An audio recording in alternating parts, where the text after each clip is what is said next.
Question number 7 में है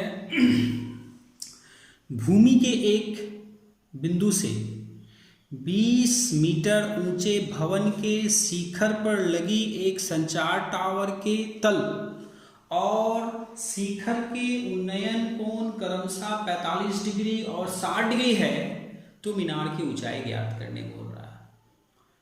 तो यहां पर बोल रहा है क्वेश्चन, भूमि के एक बिंदु से 20 मीटर ऊंचा एक भवन है।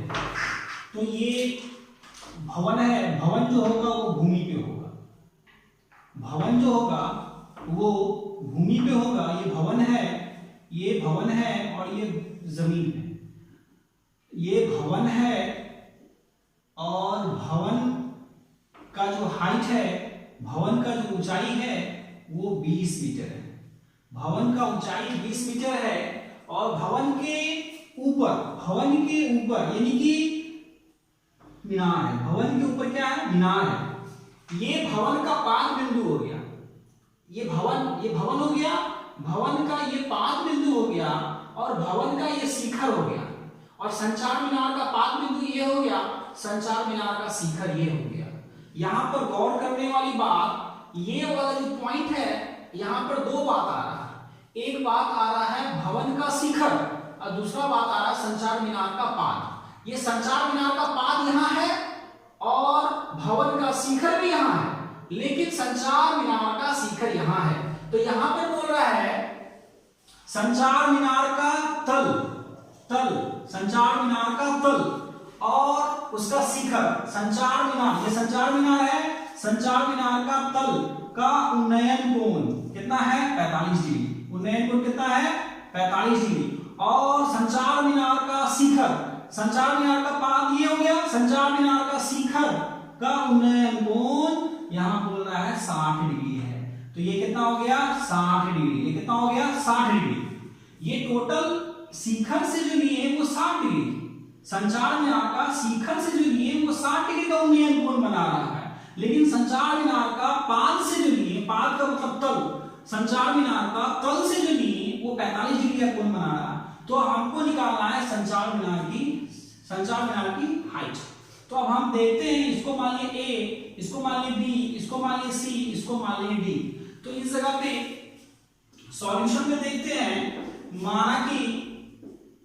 माना कि एडी बराबर संचार मीनार की ऊंचाई, माना कि एडी संचार मीनार की ऊंचाई, एबी बराबर भवन की ऊंचाई जो 20 मीटर है, जो क्या है? 20 मीटर है। हमको यहां पर निकालना है संचार मीनार की ऊंचाई। संचार मीनार की ऊंचाई निकालने के लिए हमको सबसे पहले ये वाला पार्ट लिखना होगा, ये वाला पार्ट जो है, ये वाला कॉमन है। ये BC जो है, ये BC कॉमन है। ये 45 डिग्री के लिए भी है और 60 डिग्री के लिए भी है। ये जो BC है ये 45 डिग्री के लिए भी है और 60 डिग्री के लिए भी है। तो सबसे पहले हम 45 डिग्री वाला एंगल लेते हैं। तो 45 डिग्री, ये 45 डिग्री के एंगल जो बन रहा है उस एंगल का, उस त्रिभुज का नाम है ABC। 45 डिग्री से जो त्रिभुज बन रहा है उस त्रिभुज का नाम है ABC। तो हम यहां पर लेते हैं त्रिभुज ABC में, त्रिभुज ABC में लिए 45 डिग्री है। जस्ट हम जानते हैं कि जो भवन होता है वो 90 डिग्री का कोण बनाता है। 90 डिग्री के जस्ट सामने ये H हो गया, और ये 45 डिग्री के जस्ट सामने ये जो है ये P हो गया। ये क्या हो गया? P हो गया। ये यहां से यहां तक ही P है और ये जो है रेस्ट जो बचा वो B आधार है। यानी ये दिया हुआ ये निकालना, ये करने से नहीं, P और B जो होता है वो tan थीटा में होता है। P और B जो होता है वो किसमें होता है? tan theta. तो इस जगह पे लेंगे हम tan थीटा की जगह पे आ जाएगा 45 डिग्री, क्योंकि यहां पर त्रिभुज ABC लिए हैं। तो ABC जो बन रहा है वो 45 डिग्री का उन्नयन बन रहा है। त्रिभुज ABC जो है वो 45 डिग्री का उन्नयन बन रहा है। तो tan 45 डिग्री बराबर P/P होता है। P जो हो गया आपको AB और B जो हो गया वो BC हो गया। tan 45 डिग्री का वैल्यू 1, AB है 20 मीटर और BC रहेगा। इसके नीचे कुछ नंबर 1 है, क्रॉस मल्टीप्लिकेशन करेंगे, BC को 1 से गुणा करेंगे, BC इक्वल टू 20 को 1 से गुणा करेंगे 20 मीटर। इसका मतलब ये यहां से लेके यहां तक का जो ये आया 20 मीटर। ये जब 20 मीटर आ गया, अब हमको निकालना है यहां से लेके यहां तक का। यहां से लेके यहां तक निकालने के लिए टोटल त्रिभुज लेना होगा, ये टोटल। तो एक काम करते हैं, समझने के लिए कुछ पॉइंट को हम फिगर में मिटाते हैं। ये वाला लाइन को हटा दी, ये वाला लाइन को हटा दिए, तो ये टोटल 60 डिग्री वाला को लेना है। तो 60 डिग्री वाला जो त्रिभुज बन रहा है वो त्रिभुज का नाम है CBD में। तो यहां पर हम लेंगे त्रिभुज CBD में, त्रिभुज CBD में अब हम 60 डिग्री लेंगे। 60 डिग्री जस्ट सामने वाला, अब ये टोटल हो जाएगा P, ये टोटल हो जाएगा P और ये टोटल हो जाएगा B। तो B तो ऑलरेडी हम निकाल चुके हैं 20 मीटर, तो हम लेंगे यहां पर भी P और B आया, तो 10 60 डिग्री बराबर P हो जाएगा BD, P हो जाएगा BD बटा B हो जाएगा BC।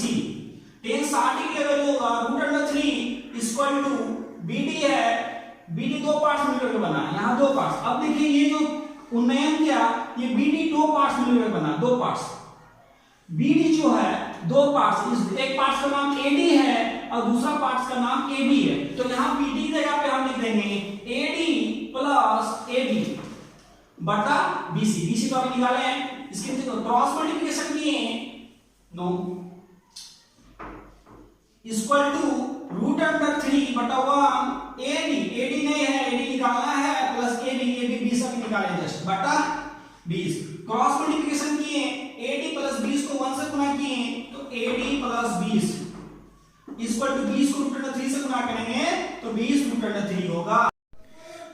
क्रॉस मल्टीप्लिकेशन करने के बाद AD प्लस 20 को 1 से गुणा किए तो AD प्लस 20 हो गया, और 20 को √3 से गुणा किए तो 20 √3 हो गया। तो AD के साथ 20 प्लस का रिलेशन में है, जब रिलेशन प्लस का हो बराबर को उससे भेजते हैं, ये नियम है, रूल है, तो माइनस हो जाएगा। तो AD बराबर हो जाएगा 20 √3 माइनस 20, क्योंकि ये प्लस में 20 है, इसे लेके आए माइनस में हो गया।